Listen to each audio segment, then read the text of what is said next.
In the area, given the safety area. They recognize that. I've been getting Okay, all right, everyone, we're ready. It is time. Okay, channel 17, please go ahead, start recording. Thank you. Hello, everyone. Welcome to our January 2025 TMAC meeting.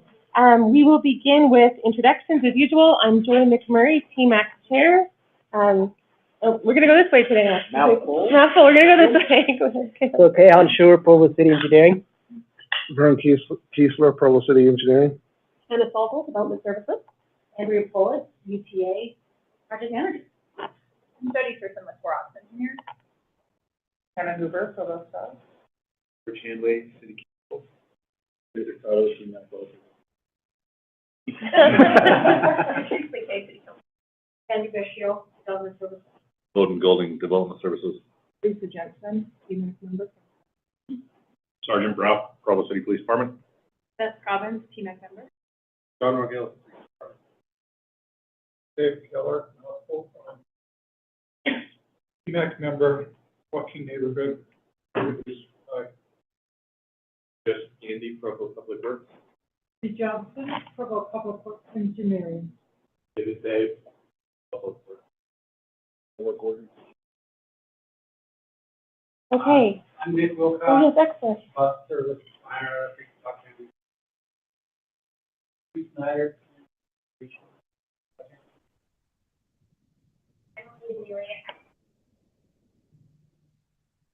And online, Hi, everybody. I'm Greg McFarland. I'm a TMAC member. thanks, Greg. Okay. Let's go ahead and start with approving we have a couple of action items today. So just by way of reminder, we actually have some things we're voting on. Only TMAC members vote whenever we have a vote. In the case where we're missing a TMAC member, like today, Dave, you feel free to vote. Also, we almost always have very packed agendas. So though we love when members, other people are always welcome to attend, these meetings are open to the public. We ask that either it's presenters or TMAC members or council members usually who are the ones commenting and asking questions to reserve time for that. Those are the ones who should mostly be speaking at TMAC meetings. Okay, so first action item today, approving minutes from November. Anyone like to do that? Okay, all in favor? Yep. Thanks, Greg. Okay, next action item. Since Jeff's term is over, we no longer have a vice chair. We need to elect a new vice chair, which I'm very grateful for. I love having a partner to help with any decisions that come up. Let's go ahead and I move that we open nominations for our TMAC vice chair.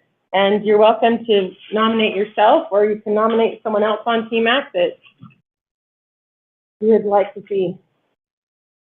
I nominate Beth. Okay. I was gonna nominate. You both accept those nominations? Right, we're gonna write you down. Beth and Noah, any others? Okay, when we close nominations, let's go ahead and have our vote then. All in favor of Beth? Okay, all in favor of Noah? Great. Beth, did you vote for Noah? Yeah, not Greg. Greg was for Noah, okay. Great. Very respectable. Noah, I'm going to say to him, welcome. As vice chair. We picked the right seats today. This is great. Okay, thanks everyone. We appreciate that. So if I'm not here, you have to absolutely be here. Okay? You'll always do it. No, great. All right, so we'll move on to the many other things for us to talk about today. We are so glad, Andre, that you are here to talk with us about the UVX stations at BYU. I know there's a lot of excitement in our community about this, so please let us know the latest. Well, as I stated, I'm Andrea Pullis. I am the project manager for the 9th UBX station for UTA. I'm here today with my consultant, Jody. We've got our operations Reed, and we've got Nick, our service planner. So they can help answer any questions, because I am still relatively new to this project. So if you'll go to the next slide, just an idea of what we're going to go through today. We're going to go through the history and then give you some updates on the project, and then we'll have some time at the end to go through any questions that you have. Next slide. So some of the general history of this is, it started long before 2014, but in 2014, UBX had their environmental assessment approved, and we did the initial design for it and constructed it and finished it and got it in operations in December of 2018. During that time, this station was proposed near what is now the Music Center, but there wasn't the ridership and the community wasn't quite on board with it yet. And so until it came on, it was my understanding that it was put on hold. So now it sounds like we're all on board for this. So this project has gone through the design and is going to construction. But as you all know, UBX is a 10-plus mile bus rapid transit system with 18 stations and 2 intermodals. We have exclusive lanes for 51%, which is great. And it's got 6-minute peak headways, which is wonderful. Our ridership currently within the Provo limits for UTA is actually what is $8,000 boardings a day. Currently, UBX itself on an average weekday is 9,000 boardings. On weekends, it's about 5,000. Yes. At one point, I was told that UBX is the second biggest. That's what I was going to say next. Sorry, my thunder. Not really my thunder. But yeah. For all 6, tell me if I'm wrong, 6 skyways or 6 systems, 6 routes, it's the second highest ridership. And The bus route is the first. Oh, really? The bus route. Even more than downtown LA? Yeah. Oh, wow. because there's too many. Oh, I see. UBX ridership, There's competition. UBX ridership is the equivalent of like the next 3 routes. UBX chicken. Yeah, I just looking at that map. I just don't know. Does it follow the red line and go back on the red line, or does it hit the freeway and go back? All both directions on the next slide. So as you know, the station we're talking about now is basically, it's by the music building. It's on 11th North, Campus Lane, whatever you want to call it, and 9th East. It is one station, but 2 platforms on each side of the street, so that it can go each direction. Putting it in the middle? Nope. Each side of the, so it's on the side of the street. So if picture a bus going down the right lane, it's pull over, and then when it's coming back the other direction, it just pulls over in the right lane. Okay. Where do you fit it on So where it's going on, so it's pretty much where those dots are. So going southbound, it's just right on the corner, and it's right on the corner again if you picture Campus Lane going through, which is actually the driveway to the elementary school building. The building parking lot, yeah. Yeah. So it's a 4-way stop light right there, and it's just right on the side of it. But it doesn't go in, does it? It's gonna be No, on. it's gonna be on the road. We're having pull-ups. Yeah, there will be pull-outs, so it'll pull out a little bit. Like they have by the BYU, yeah, BYU built the pullout On the one side, but not on the one side. That was The planning the commission. Yeah, this is me, yeah. So the east side pull-out will be built, correct, as well as the south side pull-out on the south side. Let me ask one thing, the reason we don't need a station area plan for this before it opens, we would otherwise, is because it is on the other side. As the center of 6 wasn't moving, we'd have to do a lot more work before it could go forward, but it's. That's good. Yeah. I was going to tell you a little bit about the elements for the next slide. Sure. So like Andrea said, it's one station, that's kind of like the transit terminology for it, but it's 2 platforms. So platform each direction. Station, the most part, the design of the station, the platform, will be looking like the other platforms on BYU campus. So they're on 9th North and on What's the team? the theme for the art class. Yeah, all the pretty leaves, the different kinds, there's always for the science station, you have the ginkgo leaf station in Joaquin. Theme or the music building theme? So BYU Do works you remember? on the art Because class. the one by the stadium's got like absolute. Yeah, Yeah, this they're all- has a mixture of music notes, an artist palette, there's something off legal because. The law school, schools music right there. and law. Okay, BYU prepares the design. And you remember my job. That, yeah, there's a separate design for each of the 4 end channels, so there's. I'd like to work with BYU, Provo City. Yeah, the next slide shows a little rendering. Yep. Got a picture. Nope, you're good. All Go to the next slide. We're just also All over the excited. place. So the left side is a photo of that, existing platform on 900 North, South Campus. The rendering on the right is an example of maybe some of the, aesthetic differences that this new platform will have. So a couple of key things that, we did is like those columns, are going to match the color of the top of the music building that you see in the background. The wall that you see that glass sitting on behind, back side of the platform, that's brick, and it will be the same color pattern as the brick building. That's like kind of some of the differences we work on, Provo and BYU, to try to get this and blend it. And it has real benches. It has, yeah, we took out the concrete benches. We had an intern on our staff from BYU, did a survey for us, and people were finding the benches cold and everything. And, Will the part of the station on the other side of the street look similar to what we're seeing? yeah, it will look the same aesthetic.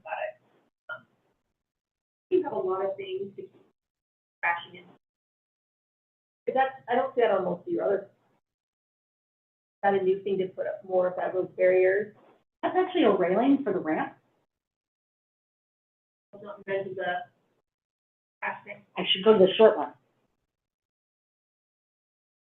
So are you talking about, I can see that over here. No, you're right. this right here is the ramp. Okay.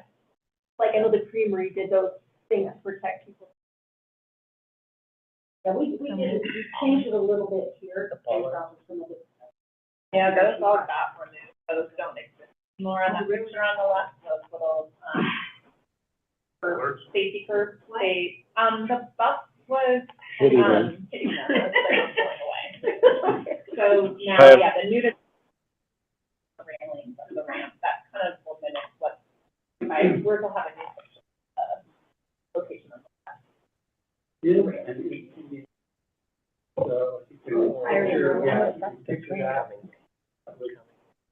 The question I have is, would the railings that you are showing there, especially on the upstream side, could they be designed to double as bollards to protect pedestrians from distracted drivers?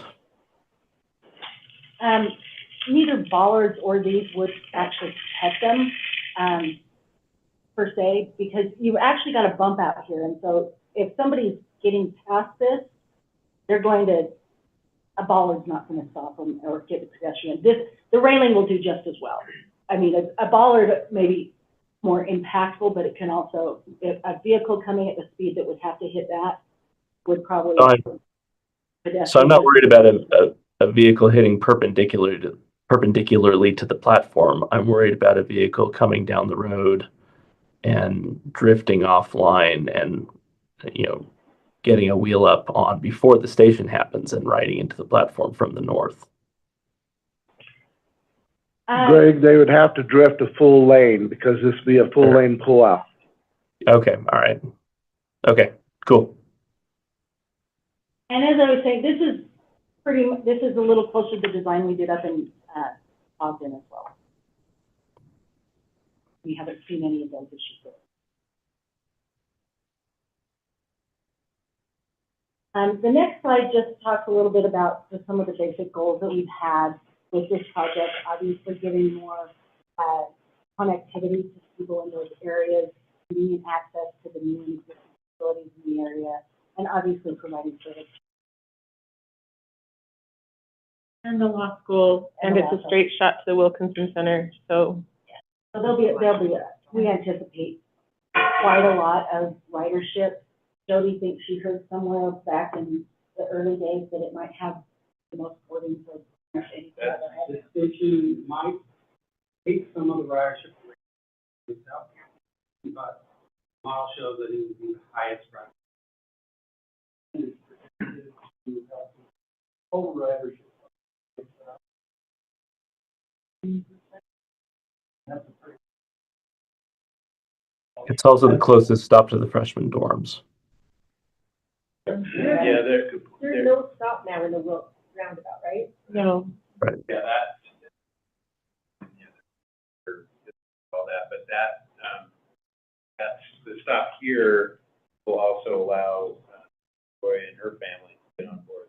I mean, people in that neighborhood have to walk quite a ways to get to the other stops, so that's one of my ultimate, changed his mind on this. It was quite divided over these things, but once it started working, wanted to have access to it, it was it's very inconvenient for some of the families live up in Wymount, down quite a ways.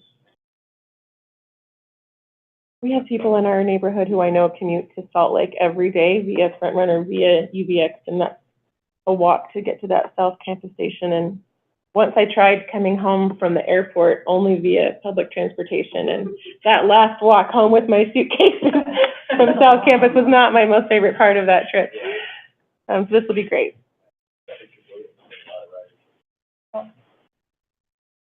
Certainly.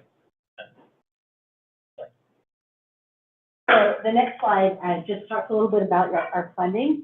Is this grant is, we've got 2 grants for this from TMAC, from MAG, and then the 22.5 grant. So a lot of funding for this project, which is wonderful. UTA is still in some. Right, what's the, Congestion management, air quality. So the 2.3 million is the MTO in their system. I honestly don't know what. So is the PM 2.5, it's through that. Yeah, and then your local match, which is 6.77%, is UTA picking that up. So one of the last things I want to talk about is where we're at in the project. So we have now put it out to bid, and we have a contractor that we have awarded it to. It is going through our UTA process. Wadsworth will be the contractor on this. We are anticipating them getting under bid, or excuse me, getting under contract mid-February. If it goes through the UTA, the rest of the process a little smoothly. It takes a while to get that notice to proceed, but we're anticipating notice to proceed. Then they will start most likely in March. They'll be starting beforehand, getting their submittals in, ordering long lead items, doing some of that. If weather's good, March. If not, we all know it's a little later that they'll probably start in April. They are anticipating right now, with their schedule as planned, they're anticipating substantial completion in late August. And substantial completion does not mean that we open it up for revenue service. Substantial completion, after that, UTA does have a process to ensure the safety. It's our activation process, we ensure it's safe. Are all the communications working? Are the bus drivers trained? Do you know how to stop and give it things?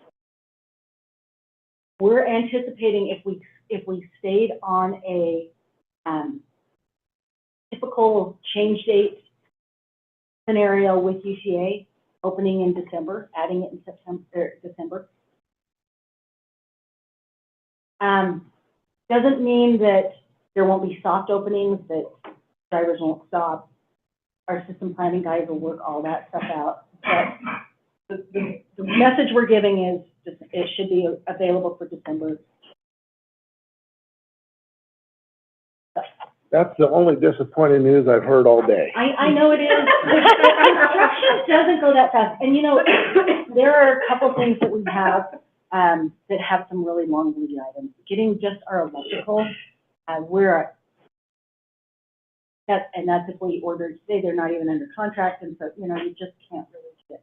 But they'll be working as fast as they obviously can. I'm a bit of a taskmaster, so I'll keep them on track. And we'll keep you informed, Vern involved in the project, we'll definitely keep you guys informed of if there are any delays or whatever, but I think if we all keep December in our head, I think we'll be. Do we know yet what the impact to 9th East traffic will be like? I haven't gotten that far because they're not under contract yet. What I anticipate with just some of the other BRT projects we've done, I think you'll see some traffic control that will take away a lane. We do have some restrictions that Provo City's given the contractor on that about time frames and whatever. You'll probably see more of that as we're doing some of the demo, but once we get some of that built, because we're building a lane, you can get that lane built, and then we're a little further into the shoulder, so that you're not impacting quite as much.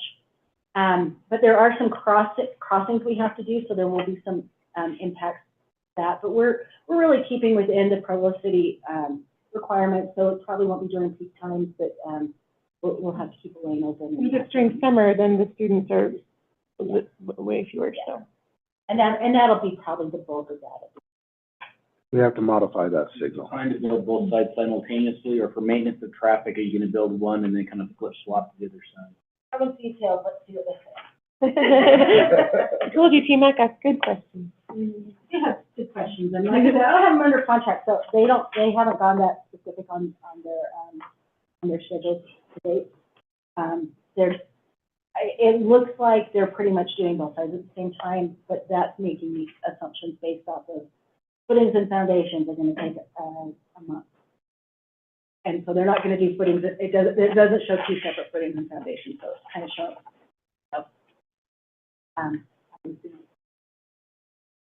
It occurred to me that we reduction in traffic, but is there?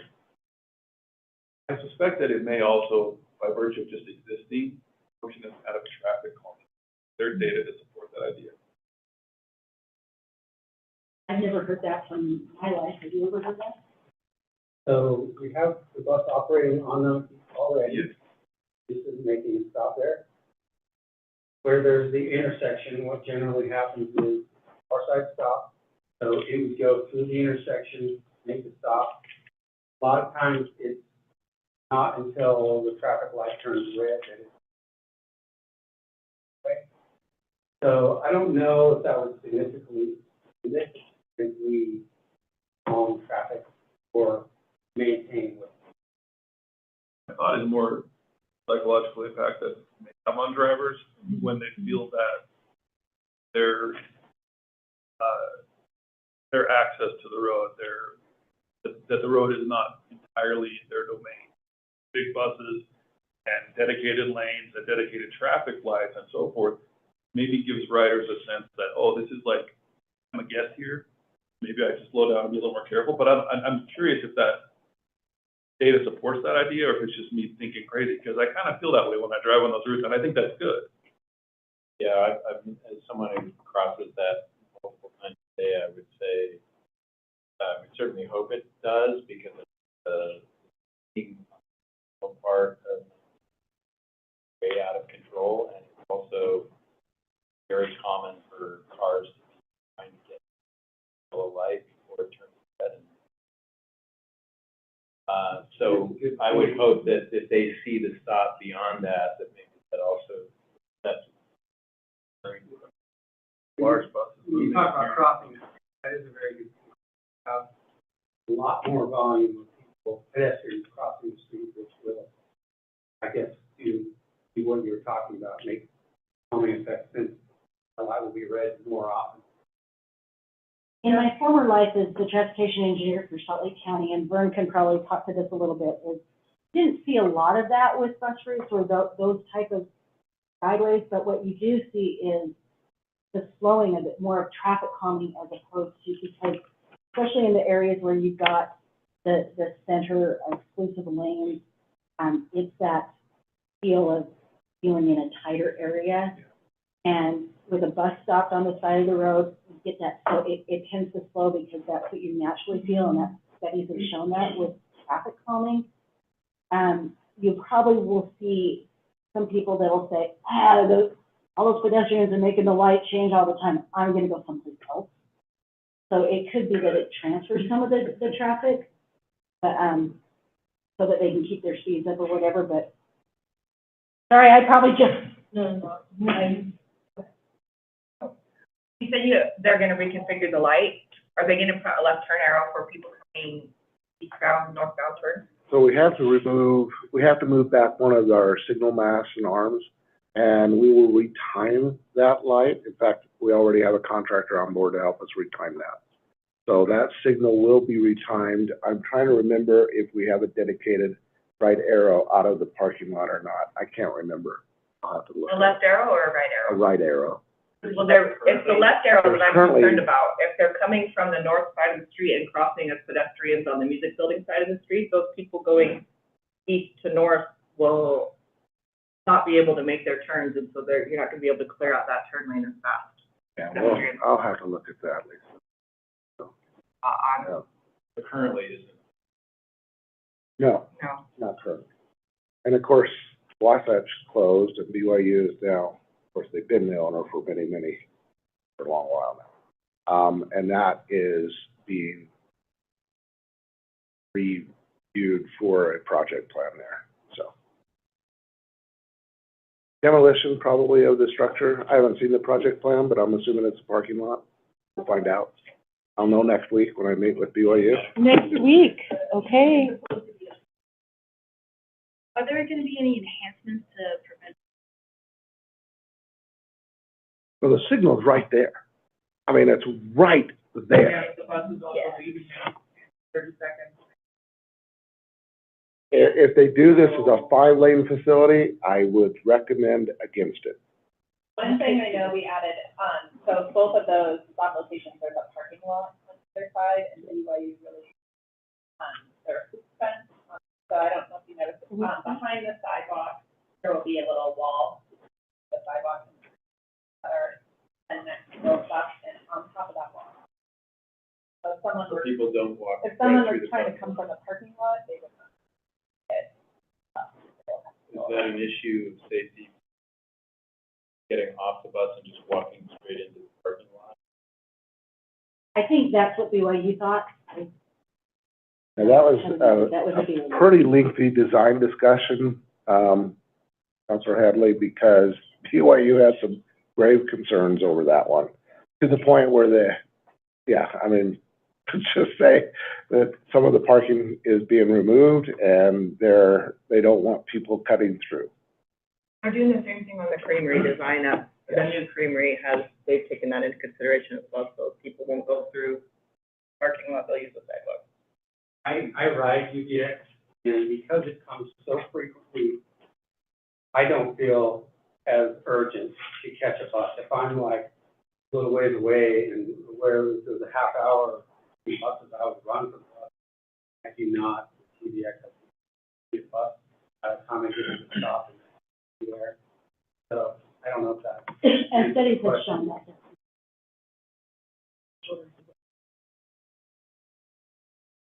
There was a lot of pushback about, no one's ever, I see this all the time, no one's ever on those buses, it inconveniences my drive, and I'm not in that camp, I wanna make that clear, but I see that, and I would just love to be able to go back to them and say, not only is there most used with the 32nd, first in the state. Yeah. First But just clarify, what was that data point?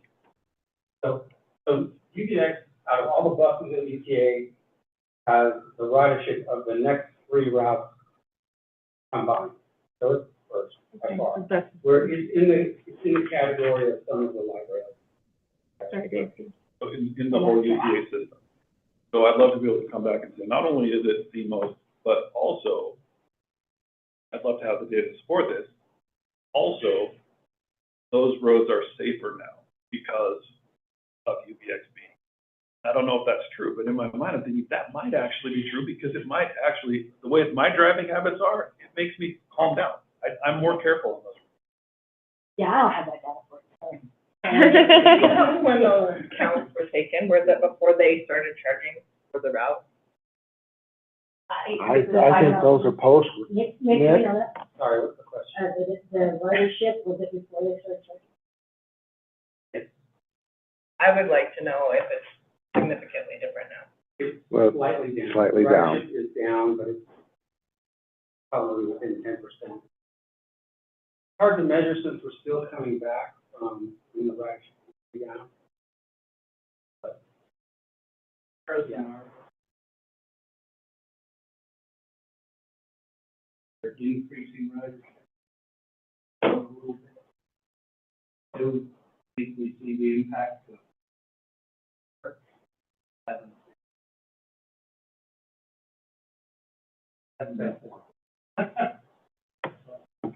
Before the pandemic, they were approaching 12,000 ridership per day. That was awesome. And in fact, it was so well, it was one or two in the entire country. I think the Portland system would have given us a run for our money, but Vern, the number I saw was more like 18,000 a day. Right. yeah, I've never seen 18,000, but that would be awesome. Sort of like a one-day record, 18,000. That was a one-day record. Okay, got it. I don't know. Well, Joy, we appreciate the partnership that we have with Utah Transit Authority. We've been working with Andrea and the previous project manager. Jody's been, as a consultant, been the project manager for the consultant team the entire time. We appreciate Reed and Nick. We've been working with them for many, many years. I've known them way back in the day and even currently. So I just want to extend that UTA is a wonderful partner with Provo City, and we appreciate them coming and presenting today. Absolutely, thank you. And just one last thing, is if you do have any questions, Vern is gonna be our contact. I don't know if you know that yet, but Vern's gonna be our contact. So Been on the committee for it's probably easiest for you guys to either go through your regular UTA contact. If you call customer service, if you call one of those, it will get to me. It will get to the right team, but you can also go to Vern and take. We go to Vern for it. And I kind of figured that. So. We're used to it. I kind of figured that, so. Thank you, and thank you very for much. letting us, present. I really appreciate it, really exciting. Okay, we're going to move item 5 till the end. I'll get back to it. Could you get that presentation sent to us? Oh, if we get that presentation sent to them. We have it. We have it. We can send We can send it. Okay, there you go. Yeah, sure, yeah. Not my. Have a good day. Thank you so much. So we're going to take out. So, as soon as Vern is ready, we will, you need a minute, Vern? Are you ready? Okay. We will go ahead and have, Vern, you can just go through these 3 updates for us. Sure. We've got, the 300 South construction. Oh, well, we can take them one at a time if you want. Why don't you start with 300 South? Are you doing more first? Well, I was gonna save that for the end. We're gonna push that to the end. The 300 South construction project is substantially completed, and we wanted to show you a little bit of a video about this. Now, just so everybody knows, this project was supposed to continue until Memorial Day. We did something that UDOT never, ever really does, and that is we closed a state road for 38 days, the entire road for 38 days. By doing so, we had more safety for the contractor, more safety for our residents that live along there by closing the road, and we sped up the project by 6 months. So we got a little video we want to show you that our contractor team put together, Condi Construction Company.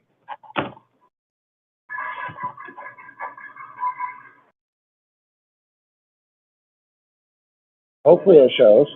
There we go.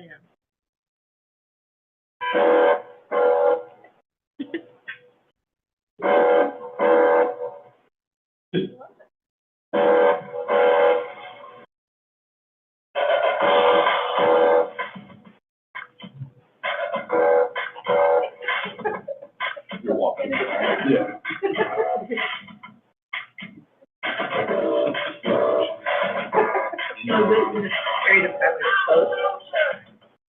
was during the closure period. Yeah, it was during the road closure period, yep.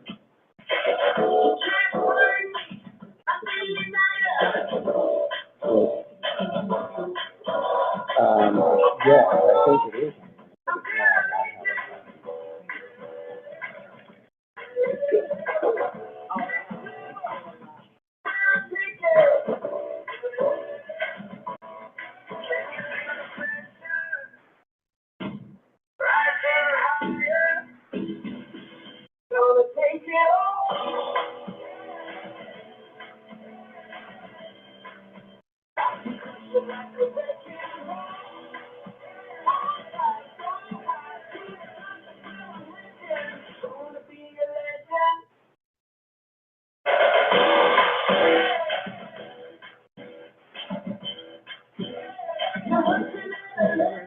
Say it again?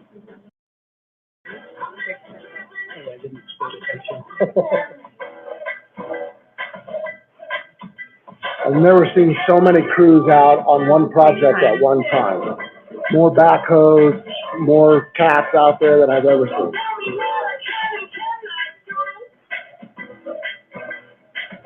There's something about the effect there that makes them look like toys, though. I know, it looks like a little. Talk to I believe it's real.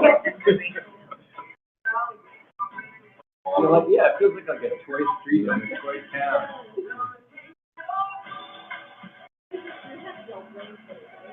This is the part we made them redo because of that bump coming up out of the intersection. So we had them take up that, redo that entire asphalt.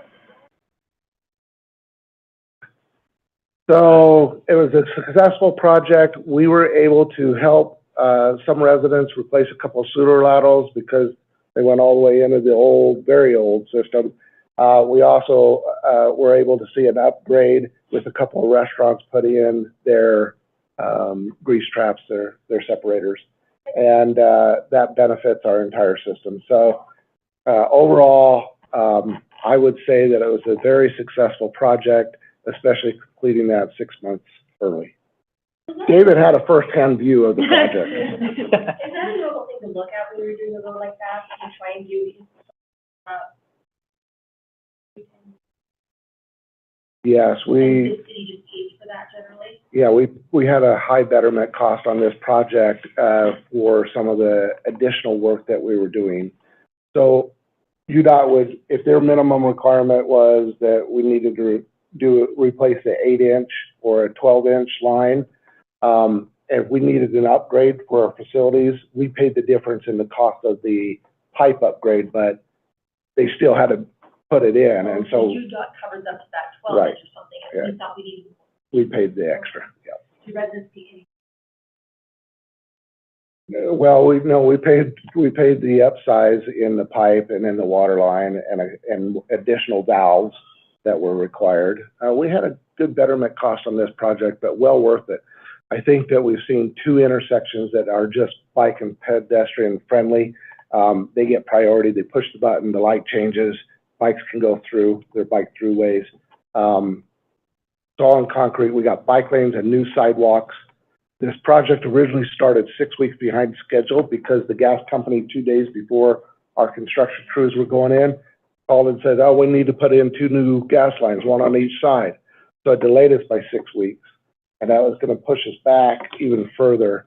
UDOT is very pleased, this is a success story for UDOT. UDOT is very pleased that we closed a road, they were willing to do that, and it turned successful. I think they will look at their policy about closing roads in the future on construction projects. And I shouldn't say they have never done it. They've done it on State Route 30 up in Cache Valley, going from Box Elder County into Cache Valley one time. But this has been a great project. I really wonder, the Saigon Cafe, 38 days of totally closed versus 6 months partially closed. I don't know if there's any way we could know what the impact of business would be in scenario A or B. But I almost suspect it's probably better for them to totally shut down for 30, partially shut down. Did they actually close?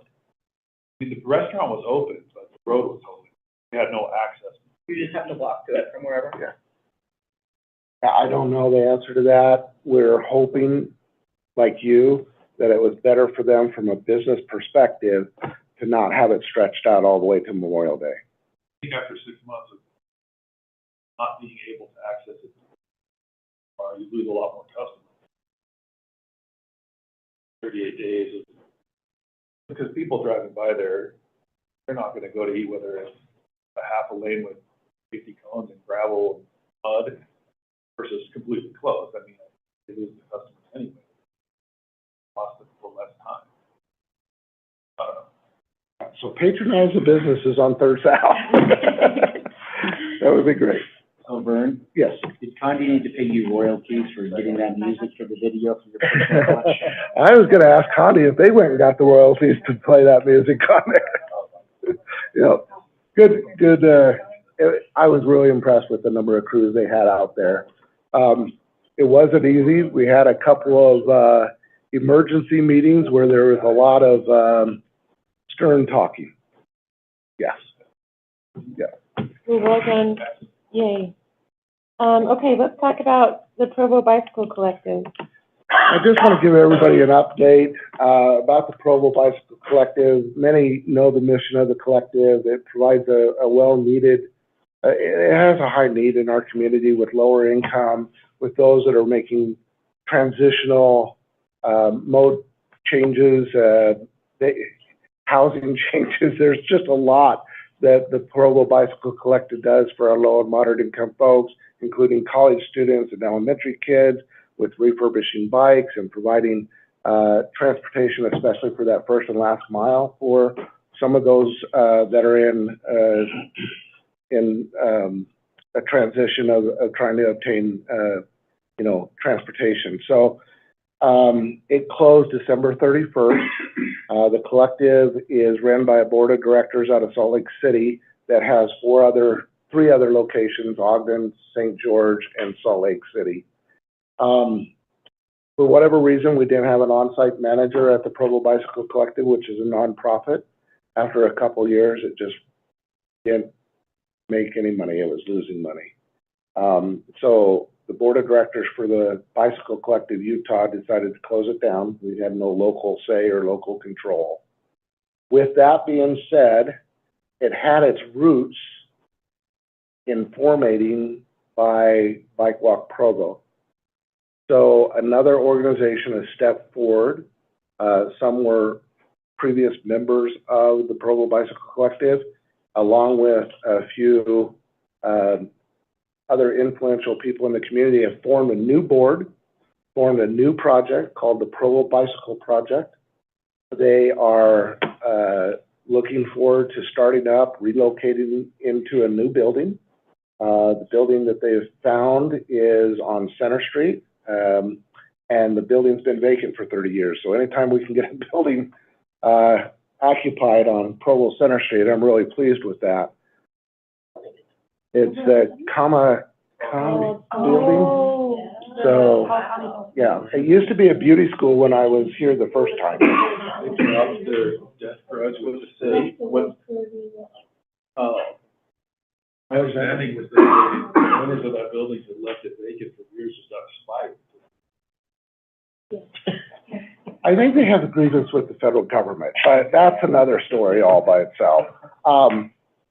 I think that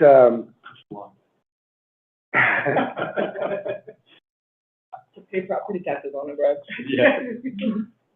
they do provide a need in our community, or satisfy a need in our community. I just want to let you know that Provo City is doing what we can to morally support this group and what they're trying to do. We can't support them financially, but we're doing everything that we can to influence for the good, including some grant funding that they would like to pursue through MAG. So anyway, just wanted to give you an update on that. I think they get to continue the month to month in the current building they're in under this new organization, which will be under local control. And I think that's the best news of it all, is we got local people now. who are committed and they do so much good work for Provo, and they have an education piece as well if they continue it, that many of the youth in my neighborhood have used to learn like a 6-week course or something, 9-week course where you go and you learn how to take care of a bike and repair a bike, and then you can, it's been really good, I know, for our neighborhood. So I'm excited to have that continue. Thanks. There's employment opportunities, there's education, like you said. I learned a lot about the Bicycle Collective and what their mission is, and I think their mission needs to continue. It will just continue with different people and a different organization. Which is exactly what we needed, so that's wonderful. Any other comments or questions on that? Okay, hooray, Railroad Quiet Zone update. As you already know, the secret's out, right? The quiet zone has been reinstated from Provo to Salt Lake City. 1700 South, the only railroad crossing in Salt Lake City that was holding us up, is now been inspected and fixed. And what I wanted to show you was that we have a railroad quiet zone. We have 2 sets of railroad tracks that run through Provo. We have the UTA front runner tracks. And anything that's in the red circle is actually in the quiet zone. Those are at-grade crossings. Anything that you see in the yellow is the at-grade crossings. Anything that you see in the green is grade-separated crossings. And a lot of people might be under the impression that the quiet zone's all through Provo. It does not. It ends at University Avenue. Okay, the last quiet zone at-grade crossing is Freedom Boulevard. So anything south, like 9th South and Colorado Avenue, and get down to 2000 South, those horns that blow and then blow in the rail yard, they're not in quiet zones. So just wanted to let everybody know that good news is we have our quiet zone back, but it's not all of Provo. That's it. Vern, can you help me out also? Understand, we have a couple of crossings that are kind of split where the rail has, I'm thinking of 800 North or the one over sort of by Geneva Road on the north end of the city, where the 2 sets of tracks have split, and so there are effectively 2 different at-grade crossings. The quiet zone only applies to the UTA tracks there, right? Or is it all Correct. train both crossings? At the 820 North crossing, it only applies to the UTA front runner crossing. It does not apply to the freight crossing that runs Union Pacific, Utah Railway, BNSF Railway, and Amtrak. The 4 down here at 2nd, 5th, 7th, and 9th are a combined crossing with the freight railroads, so they are quiet. But that one up there at 820 is not yet in a quiet zone. I'm working on it. Thank you. Yeah.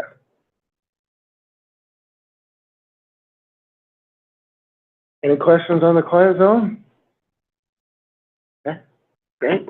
Everybody's happy. I'm getting quite a few lower calls, right? I don't get into anything. Okay, for our final item today, it's sort of a TMAC dessert. We have a video to show you.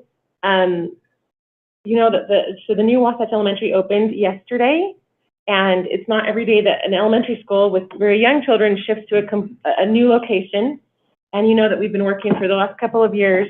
I say we because my other hat is Wasatch Safe Routes Chair, with the city, with the school district, to develop new safe routes.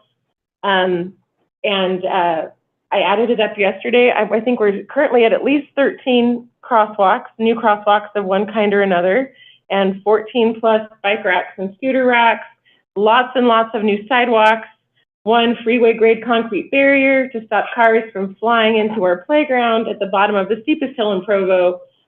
So lots and lots of details that have gone into this.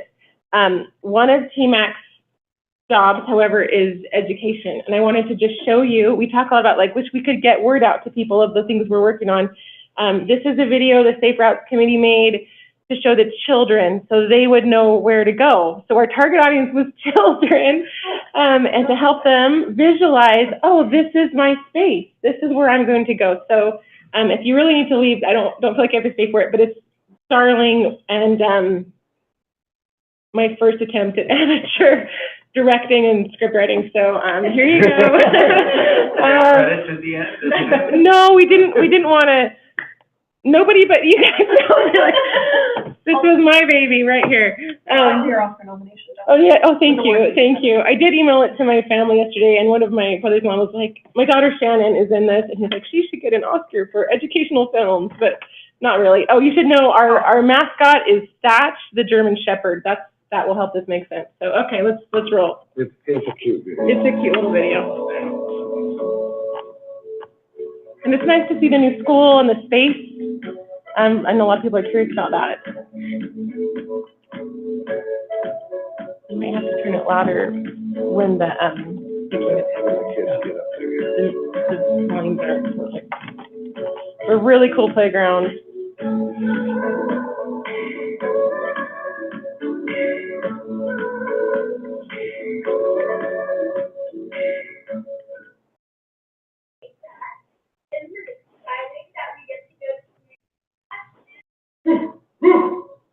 You're right. We all need to know how to get there safely. I haven't really walked that way before, and I did not want to go there. And will there be a crossing guard there? Where do I park my bike? It would be really helpful if I had a map. Ding. They were supposed to be ding.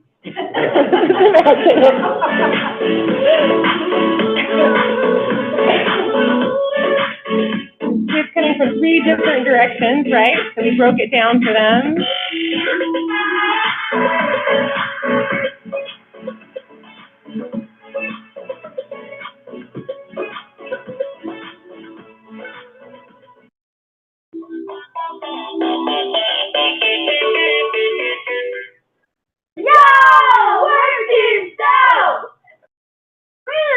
From the new Wasatch, and if you live south from the new Wasatch too, we'll show you the way.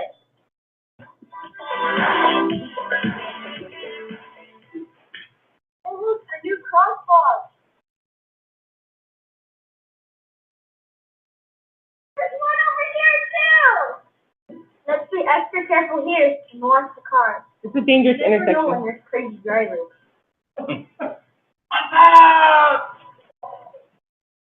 That's my teenager. I gave him permission to run through stuff.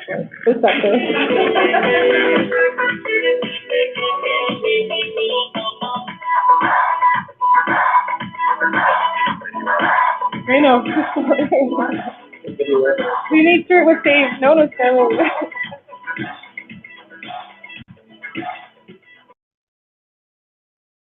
Another new crosswalk! Yeah! Look, a friendly neighborhood crossing guard!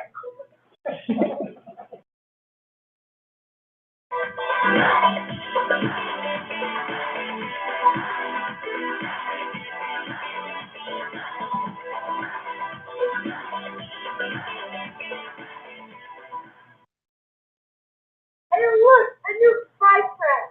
I'm so gonna ride my bike here next time. This is also a really big staircase. Our leg muscles are gonna be really strong every day you come up there.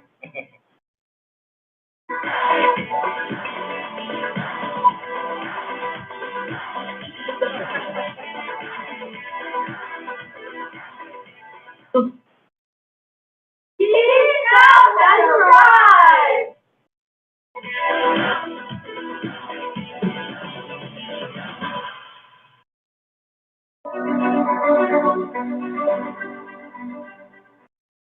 What's that?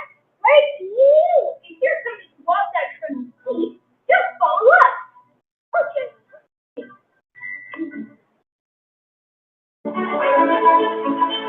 Modeling walking and bike lane usage, right? We're trying to tell them where to go. This is all these sidewalks came on CDBG grants. Oh, this is picture I've never seen. Time to walk my bike.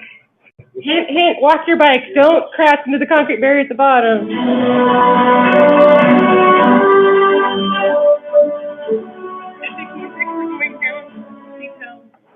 a new crosswalk and a friendly neighborhood crossing guard. He had a wardrobe change in between to look excited.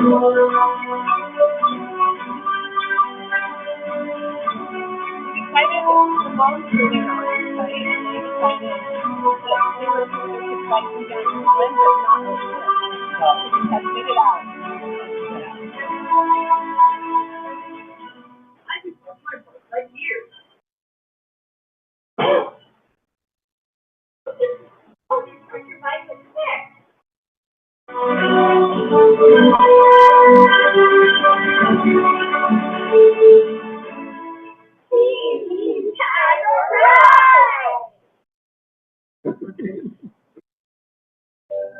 These are all kids of community council members. I pulled from them.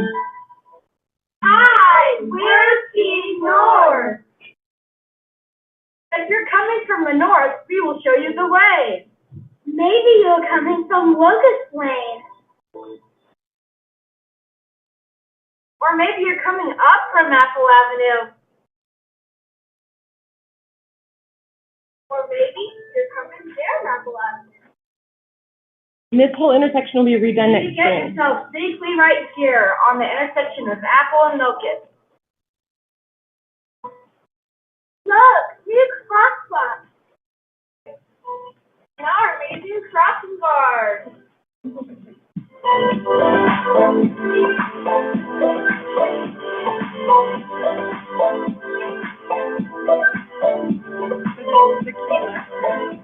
Yeah, that's where I was this morning, telling them all about it. This is a lot of bike maps. That's because Wasatch has a lot of amazing kids.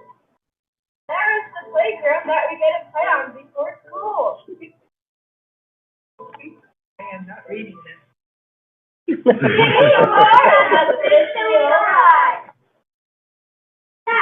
That was amazing. Did you see how many new crosswalks and bike racks there were? Crossing guards looks really nice. And related. Let's see how well you remember. You remember where the places that the new crosswalks are?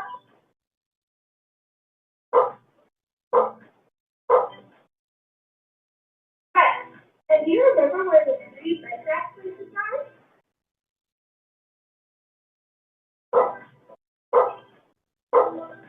Right. And you remember how to get to the playground before school starts in the morning?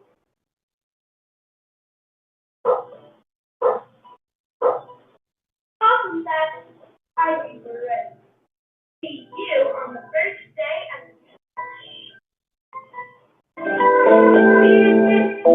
Isn't it so beautiful? Okay, Great. there you go, everybody. Sorry to make you suffer through that, but I think it's fun to see all the work that's gone in. Everywhere they went, there was something new that the city has worked on, and we're so grateful. I think that's it for today, unless anyone has anything else. Oh, 1 minute early. Okay, we'll adjourn until next month. Thank you. Thank you.